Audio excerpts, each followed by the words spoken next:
po ang ating Africa Solaria premium stroller. Okay, so good for newborn, fully reclined siya up to 4 to 5 years old. Yan, lightweight stroller, yan, around 7 to 8 kg po ito. Yan, high seated, reversible, adjustable po yung kanyang handle. All wheels. Okay, and then full canopy na rin po siya. Already washed and ready to use na po ito. Wala po siyang faded, wala siyang discoloration. Ito po yung details po niya one by one. Red na red yung color po nito. Ayan.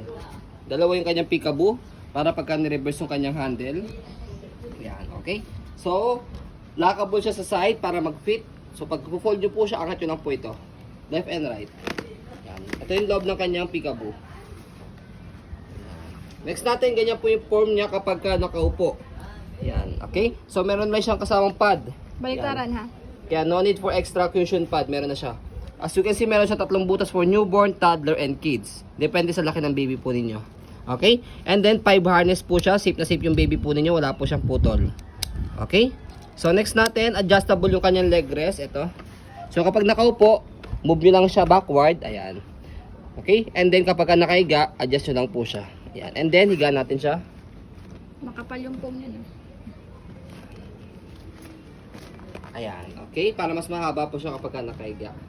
Okay, next natin yung kanyang front handle, meron din siya kasamang pad. Press lang po dito kahit isa lang kapag lalagay si baby o natanggalin si baby. Okay? So next natin yung kanyang footrest. Ito, tapakan pa. Okay, pati yung gulong niya sa harapan. Easy to maneuver, so swivel natin. Okay? So next natin yung kanyang body frame sa right side. Ayan.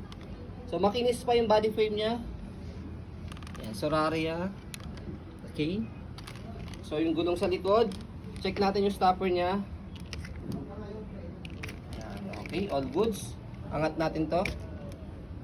Yan, okay. So yung likod niya, ito yung kanyang basket. And then dito siya ina-adjust pagka gusto niyo po siyang ihiga, ay iyo po, atake din lang po ito. And then kapag higa niyo po siya, press nyo lang po itong dalawa sa gilid. Ito pull down. Okay. So next natin sa kabilang side ng body frame. Ayan.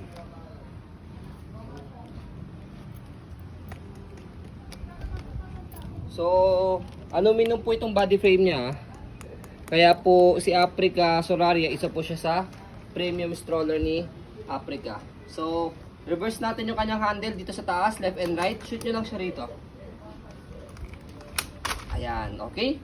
And then, adjust natin yung handle niya. May button dito, left and right. Ayan, okay? Swivel yung wheels sa likod. Ayan, okay? So yung gulong niya sa likod kanina, ay sa harap kanina, nag-straight siya, yung likod sa likod, yung gulong sa likod nag-swivel naman po siya. Yan. Ang purpose niyan for easy maneuver. Yan, as you can see. Okay? So sa pag-fold po sa kanya, balik lang natin yung kanyang handle. Okay? Next, fold yung canopy. Okay, kinagandaan po dito sa Africa na to na lightweight, one hand fold, one hand open. So try natin. So kailangan naka-unlock siya. Press yung ilalim, angat yung likod and then pull down.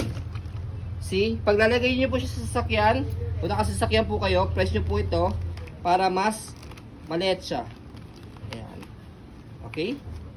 Next natin, kapag ka naman po bubuksan nyo po siya, same lang din naka-unlock, press yung ilalim, angat yung likod and then buka.